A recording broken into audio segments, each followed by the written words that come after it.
I'd been running contract loads for Linden Transport out of Anchorage since the previous October. 5 months of keeping my head down and my logbook clean. The work was good enough, steady.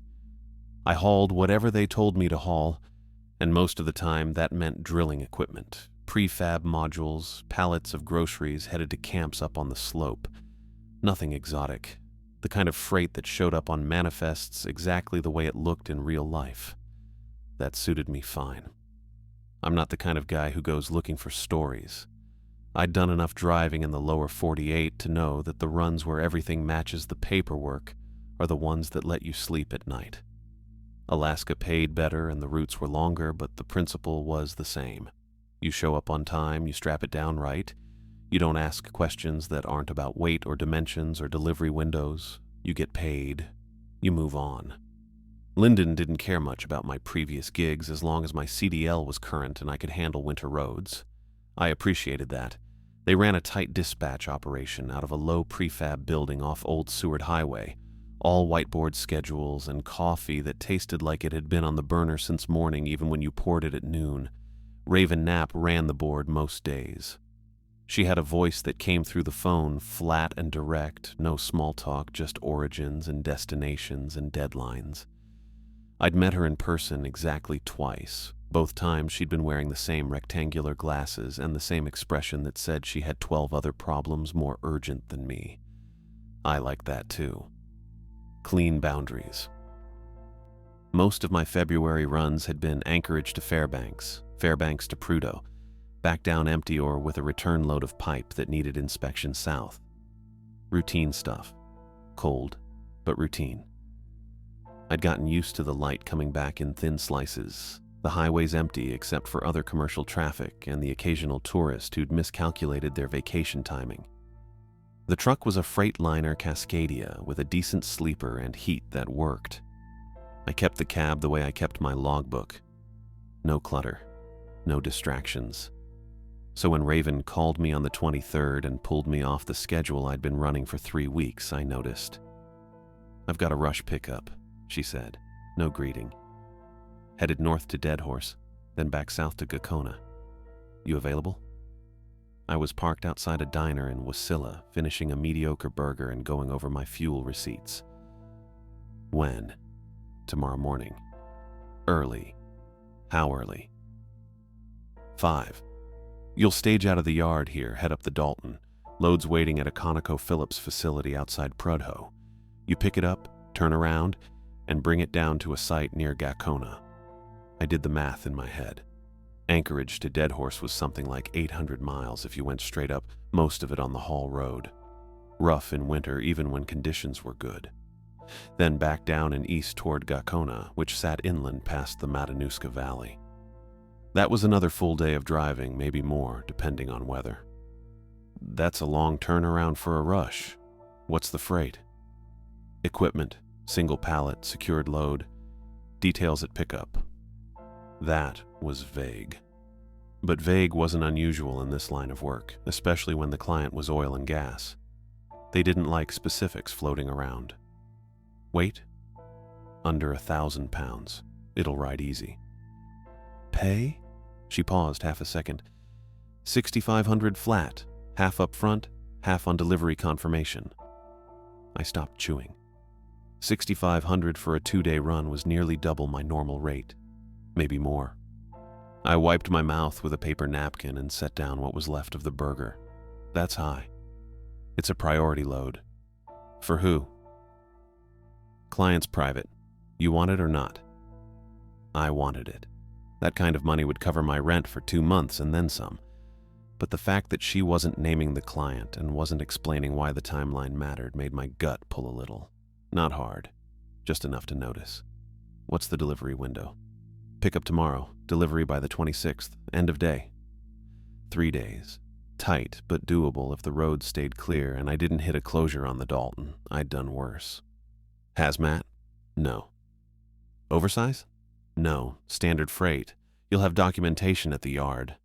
I figured it was some kind of repair part, something that had failed at a research site and needed replacing fast enough that someone was willing to pay rush freight to skip air transport. Happens more than you'd think. Equipment breaks in the cold, and sometimes it's cheaper or faster to truck it than to coordinate a charter flight into a remote strip. Same-day money? First half hits your account tonight.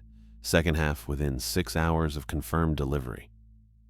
That was faster than Lyndon usually moved on payables. I didn't love the gaps in what she wasn't saying, but I also didn't have a concrete reason to turn it down. The load wasn't hazmat, wasn't oversized, and the route was nothing I hadn't driven before. The pay was good. Really good. And Raven wasn't the type to waste time selling me on something if it wasn't legitimate work. "Yeah," I said. "I'll take it." "Good.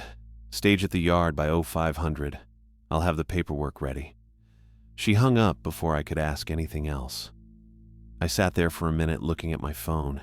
The diner had a jukebox in the corner playing something countrified and forgettable, and the guy 2 booths over was working on a stack of pancakes that looked like it could stop traffic. I pocketed the phone and went back to my burger, but it tasted a little like cardboard now. Probably it had the whole time. 6,500 was a lot.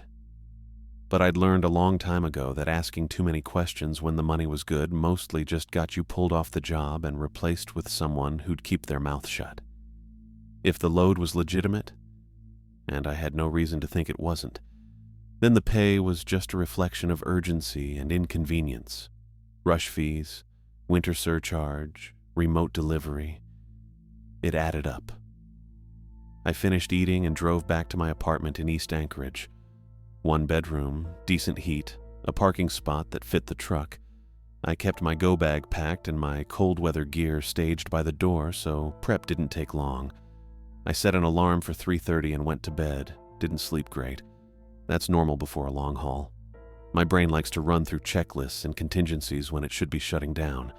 I kept thinking about the route, about turnaround time at Proto, about whether the Adigan Pass would be clear or if I'd hit wind. Eventually, I got a few hours. The alarm went off in the dark. I made coffee, showered, dressed in layers. Thermal base, flannel shirt, insulated Carhartt bibs, wool socks. I packed extra gloves and a spare headlamp. My phone showed 2 new notifications, a payment confirmation from Lyndon for $3,250 and a text from Raven with the yard address and a gate code. I grabbed my gear and headed out. The Lyndon yard was quiet at 5 in the morning, just a few overhead lights throwing long shadows across the gravel lot, a couple of trucks idling near the fuel island, and the dispatch building glowing pale yellow through its front windows. I parked and walked in. Raven was at her desk with a headset on and a coffee mug that said, "World's Okayest Dispatcher." She saw me, held up one finger, finished whatever conversation she was having, then pulled the headset off. "Bell," she said. "Morning." She slid a folder across the desk. Bill of lading, route sheet, delivery contact. Load staged at ConocoPhillips Yard 7, about 12 miles west of Dead Horse off Spine Road. Security contact is Jasper Green. He'll meet you at the gate. I opened the folder. The bill of lading listed the freight as scientific equipment, environmental monitoring, and gave a weight of 840 pounds. Dimensions were standard pallet, no hazmat placard codes. The delivery address was listed as Harp Research Station, Gacona, AK, with a contact number and a name I didn't recognize. Harp still active? For some projects. Don't know the details. I'd heard of Harp. Most people in Alaska had. It was that big antenna array the government built back in the 90s to study the ionosphere or auroras or something. I remembered reading somewhere that they'd shut it down and handed it off to the University of Alaska a few years back. Guess they were still running experiments. This go straight to the facility or to a staging point? Straight to the site. Contact names on the sheet. They'll be expecting you. I scanned the rest of the paperwork. Everything looked normal. Standard liability waiver, cold chain notice, signature blocks. Cold chain? Load's temperature sensitive. It's climate controlled and storage. Once it's on your truck, don't leave it sitting in extreme temp for more than 2 hours without checking it. That was a little unusual, but not unheard of. Some electronics didn't like deep cold. Monitored? No external tracker, just visual check. You'll see what I mean at pickup. I nodded and signed the waiver. She countersigned, tore off my copy and handed it back. Jasper's expecting you around 1600. Don't be late. Won't be. And Belle? She looked at me over her glasses. This one's need to know. Client wants it quiet. No photos, no posting, no talking about the cargo. You pick it up, you deliver it, you cash the check. Clear? Clear. I walked back out to the truck. The sky was still full dark, stars hard and bright overhead. I climbed into the cab, fired up the engine, let it warm while I programmed the GPS and rechecked my fuel. Then I rolled out onto the old Seward and pointed north. The drive to Deadhorse was long and cold, and exactly what I expected. I hit Fairbanks around noon, refueled, grabbed a sandwich, kept moving. The Dalton Highway was empty except for a couple of southbound oil trucks and one RV that had no business being up there in February. The road was compact snow and ice most of the way, rideable but not fast. I kept it steady, watched for caribou, and made decent time. I rolled into the Prudhoe industrial zone a little before 4 in the afternoon. The light was already going gray. Everything up there is gravel pads and modular buildings and steel pipe, all of it low and functional and painted in shades of white and beige that blend into the snow. I followed Spine Road west past a couple of active drill sites until I saw the chain-link fence and the lit guardhouse that marked Yard 7. I pulled up to the gate. A guy in a black parka and a ConocoPhillips badge stepped out of the guardhouse. Not someone I'd seen before. Older, maybe 50-something, with close-cropped gray hair and a face that didn't look interested in small talk. I rolled down the window. Cold air poured in. "Mark Bell," I said. "Linden Transport. I'm here for a pickup." He looked at me for a second, then down at a clipboard. "You're expected. I'm Jasper Green. Follow me in. Stay in your vehicle until I clear you to dismount." Not "nice to meet you." Not "how was the drive?" Just instructions. I rolled the window back up and followed him through the gate. The yard was bigger than I'd expected. Rows of storage containers and equipment cages lit by sodium vapor floods that turned everything the color of old paper. Jasper led me past 2 rows of containers to a standalone cage in the back corner. It was maybe 10 feet on a side, chain-link walls with a roof of corrugated metal, and inside I could see a single pallet wrapped in heavy black plastic. He stopped and motioned for me to pull up parallel. I did. He walked to my door, and I opened it. "Step down," he said. I climbed out. The cold bit through my layers immediately. Had to be 15 below, maybe colder with the wind. Jasper unlocked the cage and swung the door open. He didn't go inside, just stood there and pointed. "That's your load. Single pallet, secured cabinet, total weight 840. You'll strap it center mount in your box. No stacking, no secondary cargo." I walked closer. The pallet was standard wood, and sitting on top of it was a metal cabinet about the size of a mini fridge, wrapped tight in black plastic sheeting. Frost clung to the underside of the plastic in thin, feathery layers, like the thing inside was colder than the air around it. That was weird. "It's climate-controlled?" I asked. "Was. It'll equalize once it's out of storage. You need to get it to Gakona before it warms past threshold." "What's threshold?" "Not your concern. Just don't leave it sitting in a heated space." I looked at him. His expression didn't move. "What's inside?" "Scientific equipment. That's all you need to know." I didn't love that answer.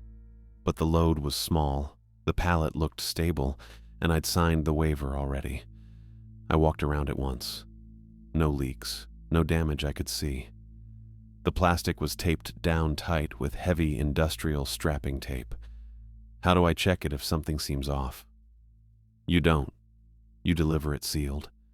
If the plastic is breached or the straps are cut, you call the number on your contact sheet immediately. Do not open it. That pulled at my gut again. A little harder this time. Why? Jasper reached into his parka and pulled out a folded piece of paper. He handed it to me. "Read this, then sign the bottom." I unfolded it. It was a single page, printed in narrow black type on ConocoPhillips letterhead. The heading said, "Transport Protocol, Cargo Acknowledgement." Below that were 8 numbered lines. At the bottom was a signature line and a date field. I read it twice. Most of it was standard confidentiality stuff, the kind of thing you saw on high-value freight or proprietary tech. But anomalous behavior was a weird phrase. Equipment didn't behave. It worked or it didn't. "What kind of anomalies?" I asked.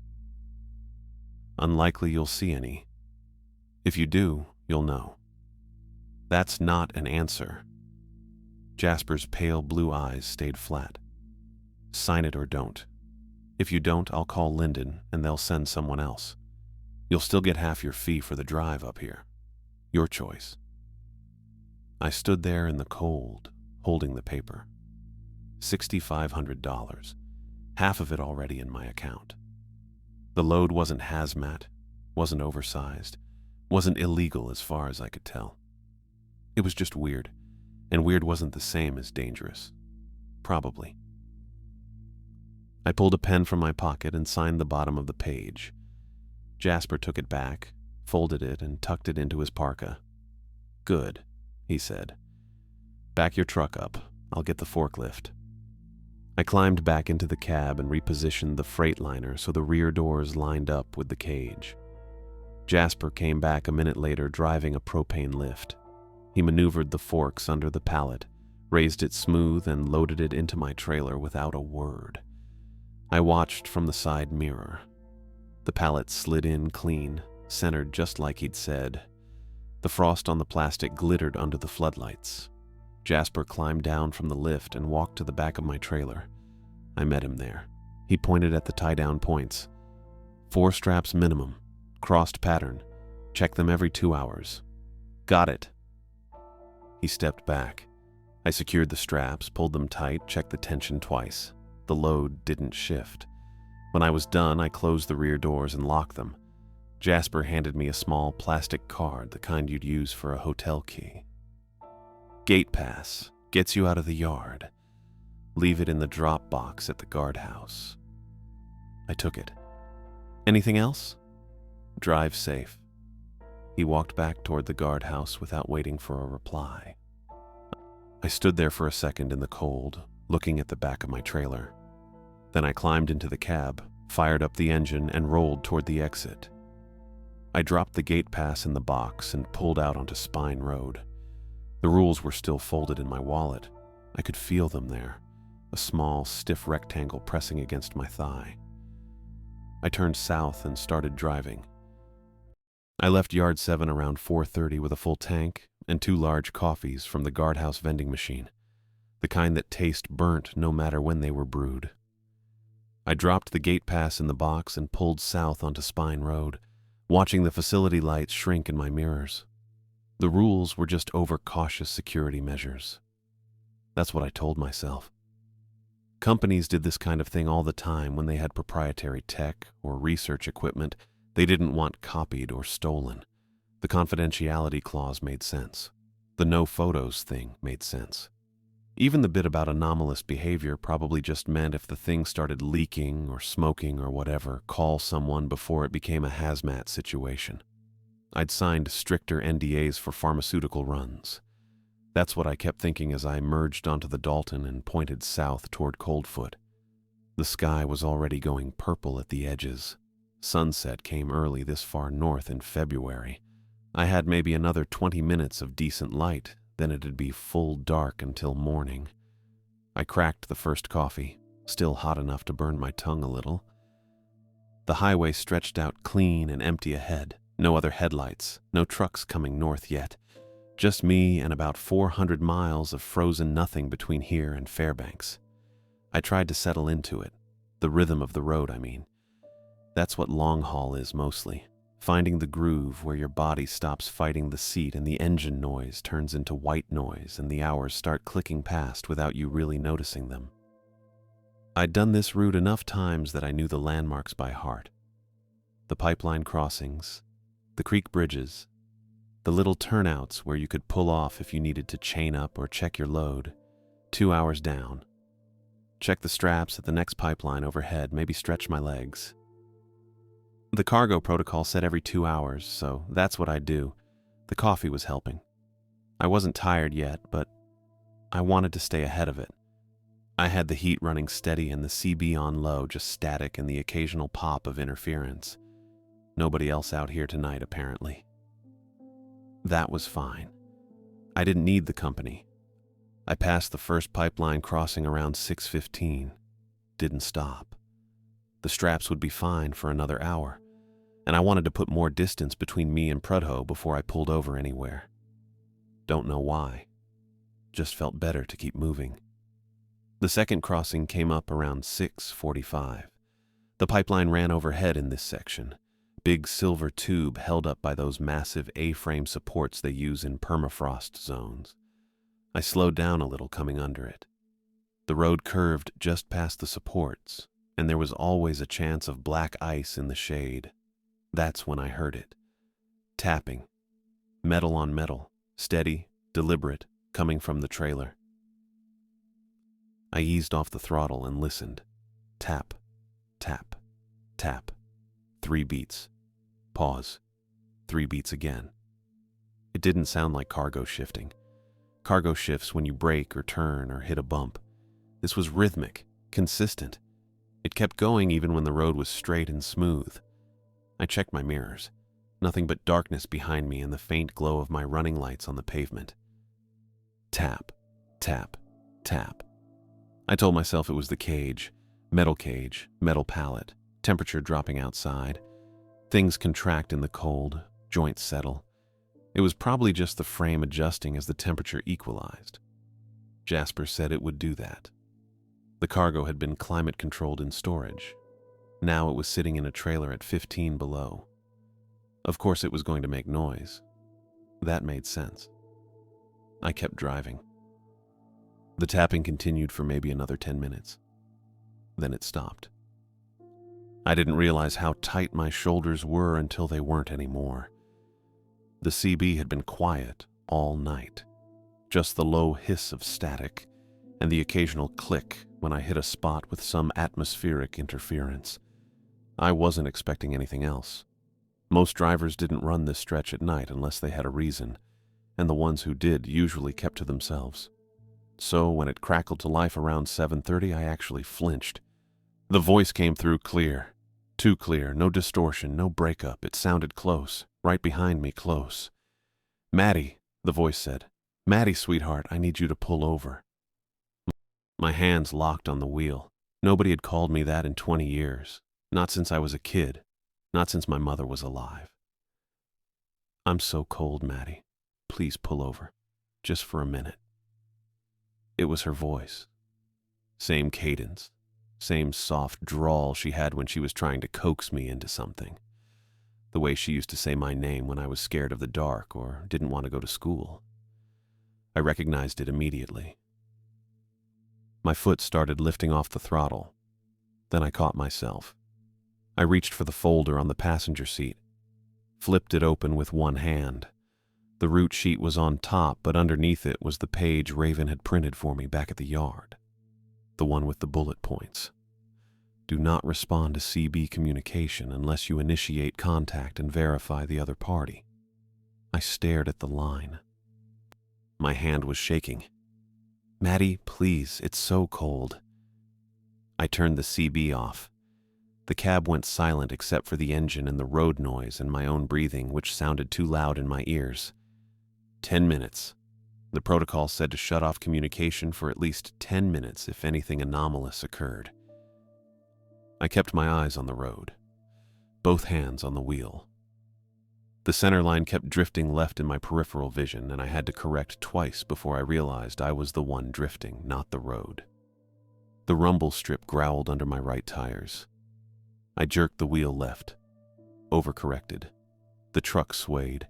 I eased it back to center and made myself breathe slower.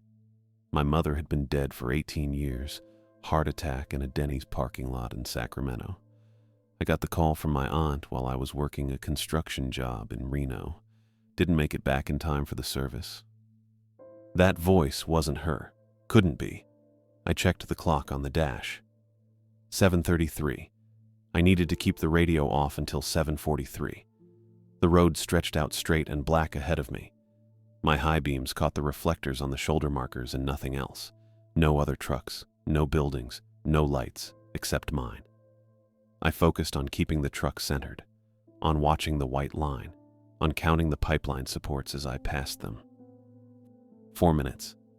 5. The shaking in my hands started to ease up. 6 minutes. I thought about pulling over, checking the trailer, looking at whatever was making that tapping sound. Then I thought about the voice and decided I'd rather keep driving. 7 minutes. The rumble strip caught my tire again, and I corrected without thinking this time. Muscle memory kicking back in. 9 minutes. At 10, I reached for the CB and turned it back on. Static, just static. I waited, listened, watched the channel indicator to see if anyone was transmitting. Nothing. The emptiness should have been a relief. I know that. I should have been glad the voice was gone and it was just me and the road again, and whatever that was, it was over. But I didn't feel relieved. I felt like something had been testing the door and I'd only barely remembered to lock it in time. The highway kept stretching ahead. White line, yellow line, reflectors, dark. I had another 350 miles to Coldfoot, then another 250 to Fairbanks, then the cutoff to Gacona and the delivery point. The protocol sheet was still open on the passenger seat. The rules didn't feel theoretical anymore. They felt like the only thing between me and whatever was riding in the back of my truck. I pulled into Coldfoot around 9:45. The fuel station was lit up bright enough to hurt after 3 hours of highway darkness, and I parked at the diesel island farthest from the building. Force of habit. I filled the tanks first, watching the numbers climb, then locked the truck and headed inside. The bathroom was single occupancy with a space heater mounted to the wall. I washed my hands twice, splashed water on my face, stood there for maybe 30 seconds just letting the warmth soak in. My reflection looked normal, tired but normal. I figured that was something. The cafe was attached to the fuel station through a connecting door. I pushed through and got hit with the smell of fryer grease and burnt coffee and the classic rock station somebody had playing over mounted speakers, Fleetwood Mac. There were maybe 6 people scattered across the booths and counter stools, all of them in work gear or winter layers. Nobody looked up when I came in. I grabbed a booth near the back, dropped the protocol folder on the table, and ordered coffee and a burger from a server who looked about 20 and didn't ask for my name. She brought the coffee in under a minute. It was watery and too hot, and I drank half of it anyway. The noise helped. The music and the low conversation and the clatter from the kitchen all kind of blurred together into this wall of sound that made the last 3 hours feel distant. Unreal, maybe.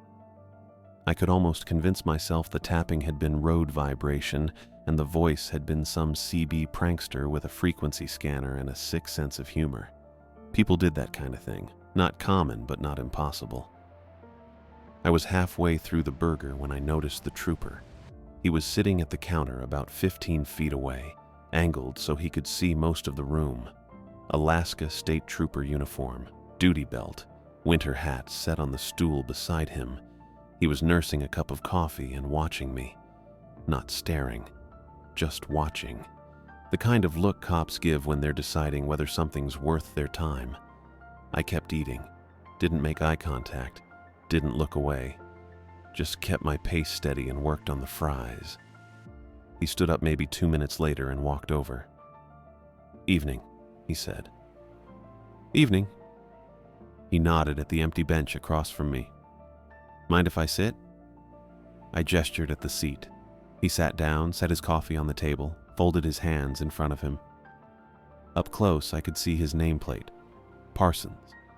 Hazel eyes, clean-shaven, wind-reddened skin, maybe mid-30s. "Long haul?" he asked. "Prudhoe to Gacona." "That's a run." He glanced at the protocol folder, then back at me. You with Lyndon? Contract driver. He nodded slowly. What are you hauling? Scientific equipment. What kind? Bill says environmental monitoring. Cabinet, about 840 pounds. Parsons tilted his head. Mind if I see the paperwork? I didn't love it, but I didn't have a reason to refuse. I slid the folder across the table. He opened it and pulled out the bill of lading, scanned it without touching the other sheets, then set it down and tapped the freight description line with one finger. Cabinet, he said. That's what it says. You see what's inside? It was sealed when I picked it up. Where'd you pick it up? ConocoPhillips yard, outside Dead Horse. He looked at me for a beat, then slid the folder back across the table. You running straight through? Planning to. Weather Service says winds picking up overnight. 40, maybe 50-mile-per-hour gusts north of the Yukon River crossing. Could close the road if it gets worse. I'll keep an eye on it. Parsons picked up his coffee, took a sip, set it back down. He didn't say anything for a few seconds. Just looked at me. You seem steady, he said finally. I didn't know what to say to that, so I didn't say anything. He leaned back in the booth. I've been working this highway for 6 years. Seen a lot of things that don't make sense up here. Folks driving alone who swear they heard voices. Guys who stop for hitchhikers who aren't there when they pull over. Equipment that acts up for no reason. He paused. Most of it's explainable. Cold, isolation, fatigue. Your brain fills in gaps. I nodded. But some of it isn't explainable, he said, and the smart ones don't try. I kept my face neutral. Okay. If you see anyone walking out there alone, Parsons said, you keep driving. Don't stop. Don't slow down. Don't even think about it. You understand? That one hit different. I felt something cold settle in my chest. Yeah, I said. I understand. He studied me for another moment, then stood up and picked his hat off the counter stool. Drive safe. Will do. He walked out through the connecting door without looking back. I sat there for maybe another minute, staring at the protocol folder on the table. The phrase anomalous behavior was still stuck in my head, but now it had company. If you see anyone walking out there alone, keep driving. That matched the rule sheet, word for word, basically. Protocol number 6, do not stop for pedestrians or stranded motorists without radio confirmation from dispatch. I hadn't thought much about it when I signed the form. Figured it was standard liability coverage. But Parsons didn't work for ConocoPhillips. He didn't know what was in my trailer. He shouldn't have known the protocols. I paid the check, left a 10 on the table, and walked back out to the truck. The first hour back on the road was quiet. I mean, actually quiet. No tapping, no voices, no CB weirdness. Just the engine and the tires and the occasional gust of wind hitting the trailer broadside. The highway was empty. I didn't pass a single vehicle heading north, and nobody overtook me heading south. I checked the straps at the pipeline crossing just past Coldfoot. Everything was tight. The pallet hadn't shifted. The black plastic wrap looked the same. I put my hand near the trailer floor and felt cold radiating off the cargo. But that could have been normal. It was 20 below outside. Back in the cab, I turned the CB on and flipped through the channels. Nothing but static. I left it on channel 19 and kept driving. Around 11:15, I started wondering if maybe I'd overreacted. The tapping could have been the frame settling. The voice could have been a prank or a malfunction. Parsons' warning could have been generic advice he gave every solo driver this time of year. I'd been awake since 3:30 and running on coffee and adrenaline. That messes with your head. I was almost convinced by the time I saw the aurora. It had been visible all night as a faint green glow on the northern horizon. Nothing unusual for February. But somewhere around 11:30, it started to brighten. The band stretched wider and started moving fast, rippling south across the sky in waves that pulsed and folded over themselves. Green, then pale yellow at the edges, then back to green. Bright enough to cast shadows on the snow. The highway looked different under it. Flatter, maybe. Emptier. The pipeline supports, and the snow berms, and the scattered spruce all looked like cutouts, two-dimensional, stripped of anything that made them real. I kept my speed steady and my eyes on the road, but I could feel the light shifting overhead. That's when the tapping started again. 3 taps. Pause. 3 taps. Faster than before. More insistent. The rhythm was tighter, sharper, and it didn't stop after 10 minutes. It just kept going. I didn't touch the brakes, didn't pull over. I locked my eyes on the center line and kept the throttle where it was.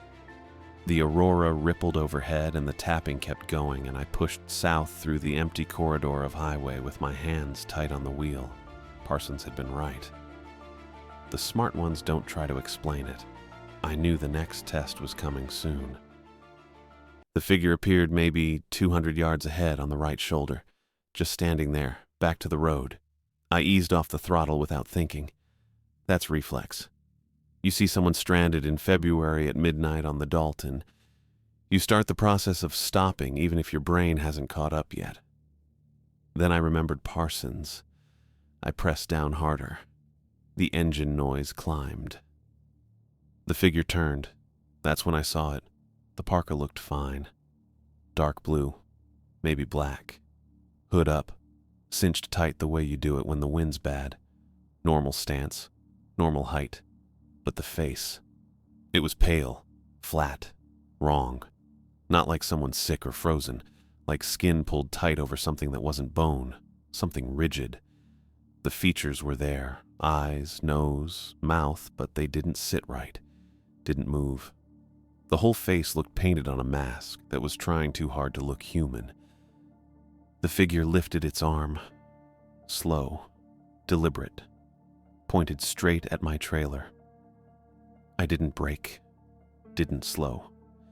I kept the pedal down and watched the figure grow in the windshield, then slide past on my right at 60 miles an hour.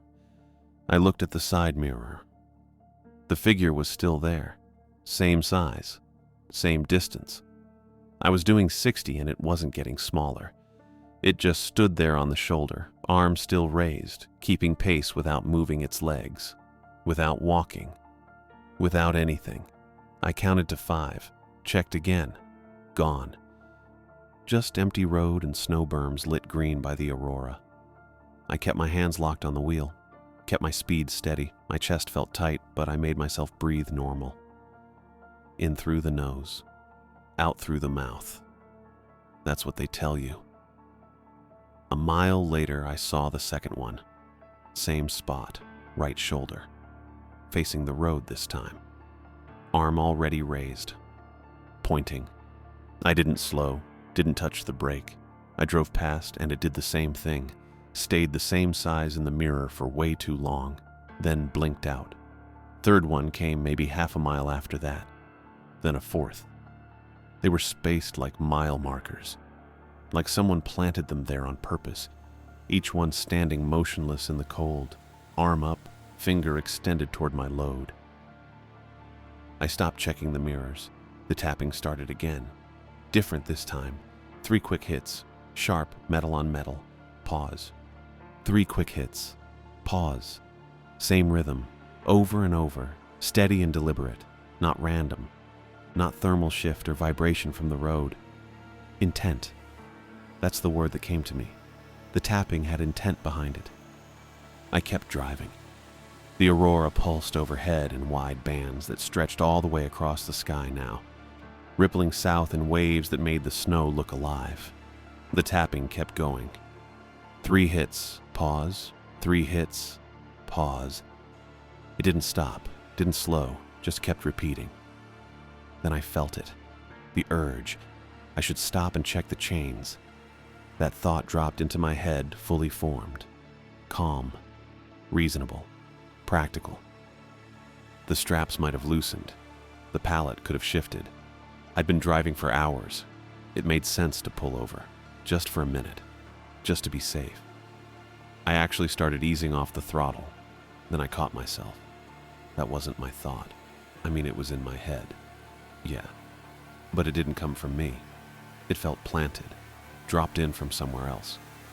The tone was wrong. The timing was wrong. I don't pull over to check straps unless I hit a pothole or feel something shift. I checked them 90 minutes ago at Cold Foot. Nothing had changed. But the urge kept pressing, insistent, reasonable, calm. Just stop. Just check. Just look. I gripped the wheel tighter and kept my foot where it was. My phone was in the cup holder. I grabbed it without looking away from the road. 1 bar. I pulled up Raven's number and hit call. It rang. Once, twice, 3 times. No answer. 4 rings. 5. Voicemail picked up. Her voice clipped and professional. "You've reached Raven Knapp at Linden Transport. Leave a message." I ended the call, tried again. Same thing. Straight to voicemail after 5 rings. I pulled up the keypad and dialed 911. The call connected. I heard it ring. Once. The screen went black. Just died. No warning. No low battery alert. The display cut out completely. I hit the power button. Nothing. Held it down. Still nothing. The phone was dead. The truck still had power. Dash lights were on. Headlights working.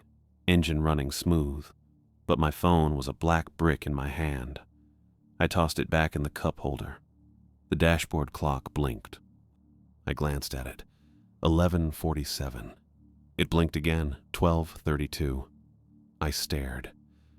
45 minutes had just jumped forward, just vanished. I checked my watch, the analog one I wear because it doesn't need charging. 11:51. The dashboard clock blinked again, still said 12:32, then it reset. 11:51. Matched my watch now. I kept driving. What else was I going to do? The tapping continued. 3 hits, pause, 3 hits. The figures kept appearing, 1 every mile or so, always on the right, always pointing. I didn't look at them directly anymore, just kept my eyes on the center line and let them slide past in my peripheral vision. The thought came again. Turn around. Calm. Steady. Reasonable. This was a mistake. The job wasn't worth it. I could drive back to Cold Foot, park at the cafe, wait until morning, call Raven, and tell her I was done. She'd keep the first half of the payment. That was fine. That was fair. I'd be safe. The word sat in my head like a weight. Safe. And that scared me, because I felt calm about it. Genuinely calm. The idea of turning around didn't make me anxious or guilty or worried about the money. It just felt right. Obvious. Smart. Which meant it wasn't mine. I don't quit jobs. I've never quit a job. I've worked through broken ribs, through the flu, through 2 winters in Fairbanks before I had decent gear. I don't just turn around because things get weird. But this felt different. This felt easy. This felt like relief. And that's how I knew it was planted. The CB radio clicked. I hadn't touched it. Hadn't leaned against the dash. Hadn't hit a bump. It just clicked on. Static filled the cab. Low, steady, white noise. I stared at the radio. The volume knob turned, by itself, slow, deliberate. The static got louder. I reached for the power knob. The static cut out. A voice came through. Maddie. Same voice, same cadence. My hand froze halfway to the knob.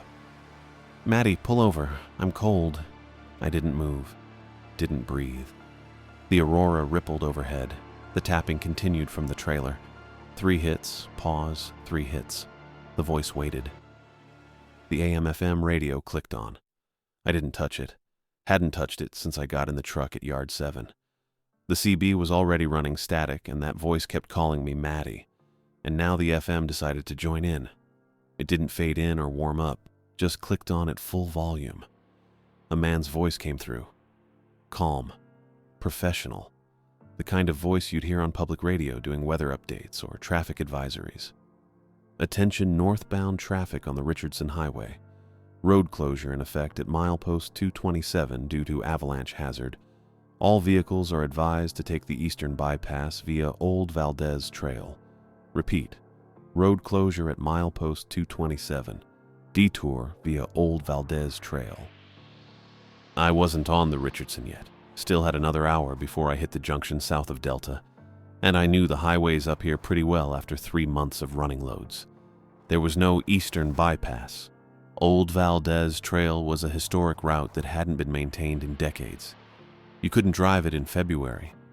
Probably couldn't drive it in July. The voice repeated the message. Same tone, same pacing, word for word. Then it said my name. Driver Bell, please acknowledge. My foot eased off the throttle. The voice waited. 5 seconds of dead air. Then it came back. Mark Bell, acknowledge road closure and confirm detour route. I reached for the power knob and twisted it off. The radio went silent. My hands were shaking a little. I set them back on the wheel and counted to 10 in my head, then pulled the protocol folder off the passenger seat with my right hand while steering with my left. I flipped it open. The pages were crumpled from being handled too many times already tonight. I found the line I was looking for. Protocol 6. Do not respond to any radio communication, CB, FM, AM, unless you initiate contact and verify the other party's identity. If unsolicited communication occurs, power off the device for a minimum of 10 minutes before resuming use. 10 minutes. Same rule as the CB. I checked the dashboard clock. 11:53. I turned it back on at 12:03. I set the folder back on the seat and kept driving. The aurora was still rippling overhead in those wide green bands that pulsed like something breathing. The road stretched out flat and empty under the headlights. No other vehicles. No lights anywhere except the truck in the sky. The tapping started again. Same pattern. 3 hits, pause. 3 hits, pause. Sharp, metal-on-metal sound coming from the trailer. I'd heard it twice already tonight, and both times I rationalized it or ignored it. This time felt different. I started counting in my head. 1, 2, 3, 4, 5. The tapping matched me. I stopped counting. The tapping stopped. I waited 5 seconds, then started again. 1, 2, 3. 3 taps. Pause. 4, 5, 6. 3 taps. Pause. It was tracking me. Whatever was back there in that black-wrapped cabinet was listening to my thoughts or my breathing or the rhythm of my heartbeat, and it was tapping along like it knew exactly what I was thinking.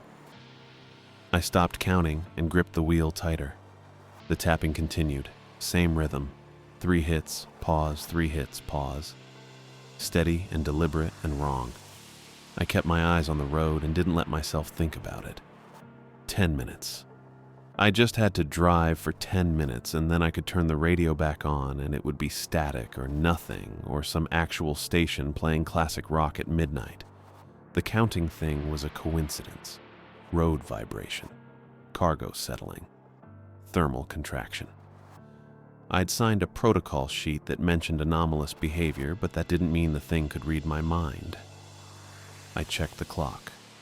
11:56. 7 minutes left. I hit Paxson around 12:40. The tapping had stopped 5 minutes earlier, cutting out all at once like someone flipped a switch. The aurora was still going, but it had dimmed a little, pulling back from those wide bands into narrower ribbons that flickered instead of pulsed. I hadn't seen another figure on the shoulder since I turned the FM off. No voices on the CB.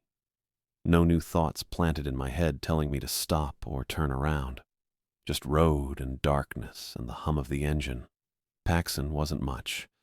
A lodge that closed for the winter, a couple of buildings I couldn't identify in the dark, and a dot maintenance area on the east side of the highway with a chain-link fence and a gravel lot full of plows and graders. The work lights were on. That's what made me pull in. bright white halogens mounted on poles, lighting up the whole lot like a construction site. Real light, electric light, the kind that didn't pulse or ripple or cast shadows that moved wrong. I slowed and turned into the access road, gravel crunching under the tires. There were 3 trucks parked near the building, 2 plow rigs with blades angled down and 1 smaller utility pickup.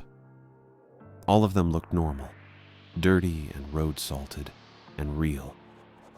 I pulled the rig to a stop near the fence, about 50 feet from the building, and put it in park. Left the engine running. The work lights were bright enough I could see the whole lot, the building, the equipment. Everything looked solid, normal, like the world had gone back to making sense. I sat there for 30 seconds just breathing and letting my shoulders drop. Then I remembered I was supposed to check the straps every 2 hours, and I hadn't done it since Coldfoot. That was over 2 hours ago, probably closer to 3. I grabbed my flashlight from the door pocket, zipped my parka all the way up, and opened the cab door. The cold hit me immediately. 20 below, maybe colder. The kind of cold that goes straight through your lungs and makes your teeth ache. I stepped down onto the gravel and shut the door behind me, then walked around the side of the trailer toward the rear. The work lights lit everything up pretty well, but I turned the flashlight on anyway. Clicked it twice to make sure it was working. Beam came out strong and white. I reached the back of the trailer and stopped. The black plastic wrap was bulging. Not a lot. Maybe 6 inches. But it was pressing outward from the center of the pallet, like something inside was pushing hard against the wrap, stretching it tight. The plastic was thick, industrial shipping grade, the kind you use to weatherproof freight, but it was bowed out in a smooth curve that hadn't been there when Jasper loaded it at yard 7. I stepped closer and aimed the flashlight. There was a wet line running down the side of the wrap. It started about halfway up the cabinet and ran straight down to the pallet base, maybe an inch wide, glistening under the flashlight beam, but it wasn't wet anymore. It was freezing as I watched it, the moisture turning to ice in ridges that layered over each other like candle wax. I stood there staring at it for a few seconds, trying to figure out what I was looking at. The cabinet was cold when they loaded it. Jasper said it had been climate controlled and would equalize, but it was 20 below outside. If it was warming up, it wouldn't be sweating. And if it was sweating, the moisture wouldn't freeze that fast, unless it was colder than 20 below. I didn't touch it, didn't get any closer. Just stood there with the flashlight on it and the work lights buzzing overhead and the gravel crunching under my boots every time I shifted my weight. The protocol sheet said to report anomalous behavior immediately. This probably counted. But my phone was dead and I didn't know who I'd call anyway. Raven wasn't answering. Jasper didn't give me a number. The delivery contact at Gakona wouldn't mean anything until I got there. I turned and walked back to the cab. The glove box had the usual stuff: registration, insurance card, a half-empty pack of gas station ibuprofen, 2 pens, and a small coil of braided copper cable with alligator clamps on both ends. I pulled the cable out and held it under the dome light. It looked like welding gear, heavy-gauge copper braid maybe 8 feet long, with spring-loaded clamps that had teeth designed to bite into metal. The copper was clean. No oxidation, no corrosion. It had been placed there recently. I turned it over in my hands and checked the clamps. They opened smooth and snapped shut tight. Then I remembered the protocol sheet and flipped it open again, running my finger down the lines until I found it. Protocol 5. If you experience persistent mechanical or electrical interference, ground the cargo container to the vehicle frame using the copper lead provided in the glove compartment. Attach one end to a bare metal surface on the truck frame and the other to the steel cage. Do not touch the container itself. Ground the cargo. That wasn't standard. I'd hauled plenty of freight that needed tie-downs or temperature monitoring or careful handling, but I'd never hauled anything that needed to be grounded like a live circuit. I looked at the copper cable again. This wasn't an afterthought. Somebody designed this. Somebody knew the cargo might do something that required containment, and they put a grounding strap in the glove box ahead of time and wrote it into the rules. Electricity, interference, grounding. I didn't know what was in that cabinet, but it wasn't just environmental monitoring equipment. I grabbed my flashlight, shoved the copper cable into my parka pocket, and got out of the cab. The flatbed was just over 4 feet off the ground. I grabbed the side rail and pulled myself up, boots scraping on the diamond plate until I got my knee over the edge and rolled onto the bed. The tapping stopped. It had been going again for the last 2 minutes. Quiet, barely audible over the engine, but steady. 3 hits, pause, 3 hits, pause. Now it cut out completely, and the silence that replaced it felt heavy. Wrong. I stayed crouched on the flatbed for a few seconds, listening. Nothing. Just the engine idling and the wind moving across the lot and the buzz of the work lights overhead.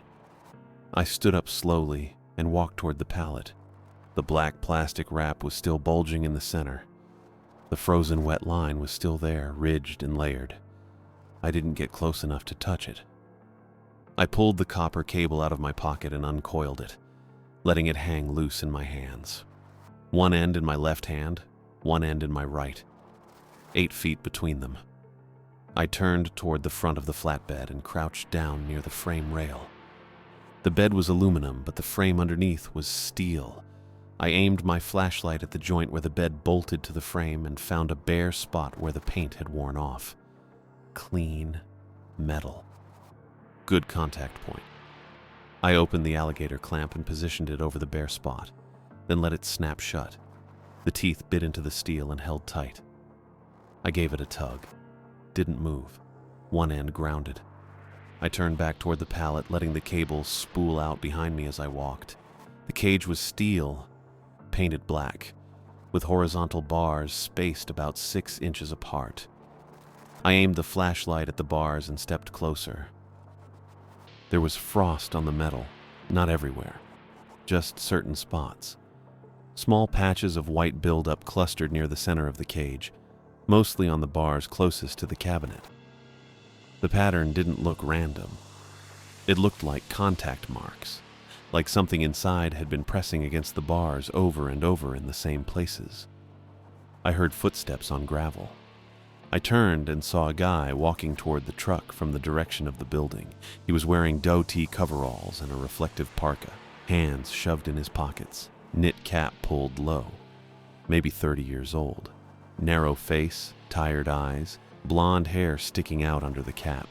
He stopped about 10 feet from the truck and called out, "Hey, you need something?" I didn't answer. I was holding the loose end of the copper cable in my right hand, the alligator clamp hanging open.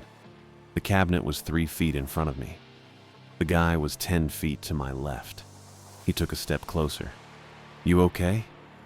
I focused on the cage, found a bare spot where the paint had chipped off one of the horizontal bars, right near the center. I opened the clamp wider and moved it toward the bar. "Hey," the guy said again. "You hear me?" I pressed the clamp onto the bar and let it snap shut. The cabinet responded. I clamped the second alligator clip to the steel cage bar, and the cabinet hit the inside with one hard impact that rang through the whole flatbed. I almost went down, caught myself on the cage frame with my free hand. The cabinet slammed again from the inside, metal on metal, loud enough I felt it in my ribs. Manuel stopped walking, just froze mid-step about 20 feet out. Then he tilted his head, slow, like he was listening to something I couldn't hear. The cabinet went still. I stood there gripping the cage, breathing hard, watching Manuel. He didn't move for maybe 5 seconds, just stood with his head tilted and his hands still in his pockets. Then he started walking again, not toward the building, toward the passenger side of my truck. His gait was wrong, stiff, like his knees didn't bend right, like someone who'd never walked before trying to figure it out. I realized it then. Too late, but I got it. Grounding didn't protect the truck. It gave the cabinet a path, into the frame, out through the electrical system, out into anything close enough. Manuel kept coming, slow and steady and wrong. I grabbed the alligator clip on the cage and tore it off. The copper lead swung free and the cabinet slammed again, harder this time, and the black plastic wrap split right at the bulge. Thin black fluid pushed out through the tear. Not dripping, reaching. In strands that moved on their own, stretching toward the cage bars. Where it touched the steel, it turned white. Not frost. The metal itself whitened and crumbled, flaking off in patches. I didn't wait to see more. I jumped off the flatbed, hit the gravel hard, rolled my ankle a little but kept moving. I yanked open the cab door and climbed in, slammed it shut, turned the key. The engine was already running. I'd left it on. I eased the truck forward. Slow. Manuel was still coming toward the passenger side and I didn't want to hit him. He kept walking, didn't react to the truck moving, just kept that stiff gait, arms at his sides now, head still tilted.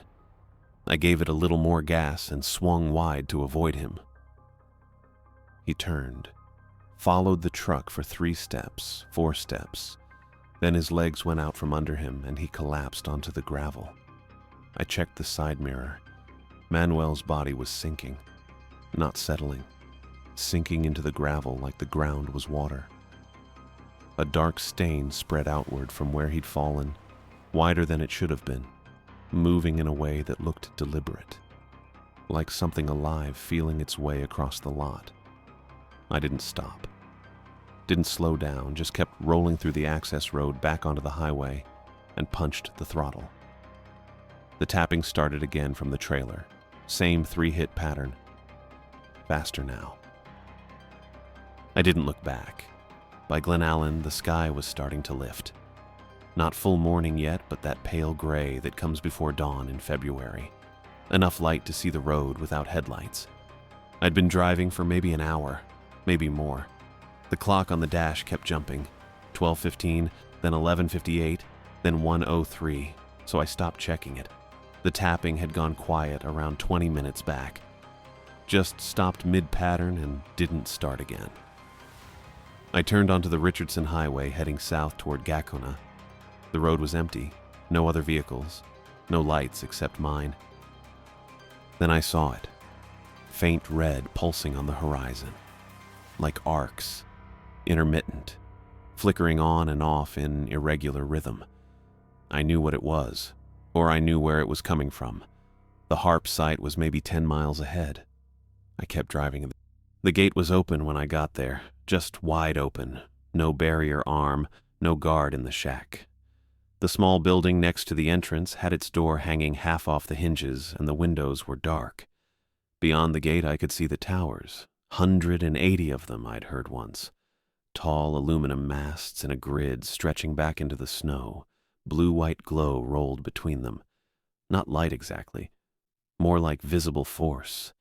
It pulsed and rippled, snapping from tower to tower in jagged lines. I stopped the truck just outside the gate. I should have turned around, driven back to Glen Allen, called someone, done literally anything else. But I knew the shipment was meant for this place. The delivery sheet said HARP Research Station, Gacona. This was it, so I drove in. The access road was paved but covered in a thin layer of snow. My tires crunched over it. The glow between the towers got brighter as I got closer, casting hard shadows that moved wrong. A woman ran out from between 2 rows of towers, waving both arms over her head. I hit the brakes. She kept coming, signaling me to stop short. I did, kept the engine running. She came around to the driver's side and I rolled down the window. Cold air hit me hard. She was maybe 40, short. Black hair pulled back tight, coveralls and a utility jacket. Her face was sharp and focused and she looked like she hadn't slept in a week. Her left hand was burned black all the way to the wrist. The skin was cracked and peeling and I could see bone in a couple places. She didn't seem to notice. "You're the driver," she said. Not a question. "Yeah." "You have the container." "Yeah." "Get it off the truck. Now." Concrete pad, 30 feet ahead on your left. I looked past her, saw the pad. Big square of poured concrete, maybe 10 feet across, sitting in the snow between two tower rows. The cabinet pounded from inside the trailer. 1 hit, 2, 3. The woman, Aria, I figured from the contact sheet, didn't flinch. "Cage is bowing," I said. "I know. Move." I put the truck in gear and rolled forward to the pad, angling the flatbed so the pallet was lined up. I climbed out, went around back, and started unhooking the chains. The black plastic wrap was split wide now. The black fluid had spread across half the pallet, eating through the steel cage in patches. The bars were bowed outward in the center, bent almost to breaking. I got the last chain off and grabbed the pallet jack handle, pulled it toward the edge of the flatbed. The glow between the towers snapped toward the cabinet, all at once, like it had been waiting. I shoved the pallet off the flatbed onto the concrete pad. It hit hard and the cage split open on one side. The cabinet fell through, landed on its side, and the door broke off. Something rose out of it.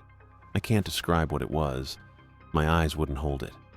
Every time I tried to look directly at it, my vision slid off to the side like trying to focus on something in a dream. It had shape. I know that much. Tall. Maybe 8 feet. Maybe more. It moved, but not the way things move. Then it spoke. "Maddie." My mother's voice. Same cadence. Same tone. "Maddie, I'm cold." I took a step toward it. Couldn't help it. My legs just moved. Aria grabbed my arm and yanked me back hard. "Don't," she said. The glow between the towers pulsed brighter, snapping in tighter arcs toward the thing on the pad. It didn't react, just kept rising, spreading, reaching. "The array can pin it," Aria said. "Long enough for shutdown. But I need you in the control building. Red door, north side. Hit the emergency shutoff. Big yellow lever. You'll know it. What happens if I don't?" It keeps spreading. The thing on the pad turned toward us. I still couldn't see it clearly, but I felt it looking. "Maddie, come here." I ran. The control building was a low prefab structure with a red door on the north side, just like she said. I hit it full speed, shoved it open, stumbled inside. Rows of equipment racks, monitors, cables everywhere. And in the center, a big yellow lever mounted on the wall with a clear plastic cover over it. I flipped the cover up and pulled the lever down. Everything went dark. Not just the building, the whole site. The glow between the towers cut out instantly, and the hum I hadn't noticed until then stopped all at once. I ran back outside.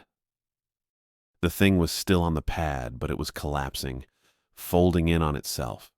The blue-white arcs were gone, but I could see it clearly now in the pale dawn light, and I wished I couldn't. It slammed back into the cabinet. Hard. The whole pad cracked.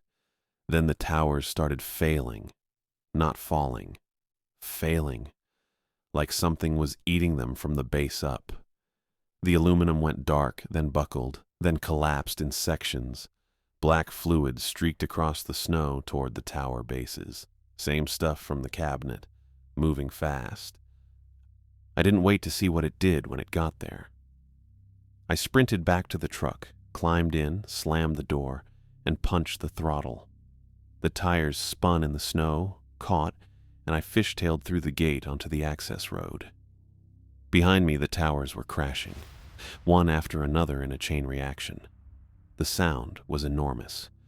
Metal screaming and snapping and hitting frozen ground. I kept the gas down and didn't look back until I hit the Richardson Highway. By then, the site was half a mile behind me, and I couldn't see it anymore through the trees. 2 weeks later, Linden Transport terminated my contract. No explanation. Just a form letter saying my services were no longer required, effective immediately, with a final check for hours worked mailed to my Anchorage address. The check arrived 3 days after that. Correct amount. No note. I cashed it and didn't ask questions. The news ran a story about a fire destroying an abandoned research facility near Gakona. Electrical malfunction, they said. No injuries reported.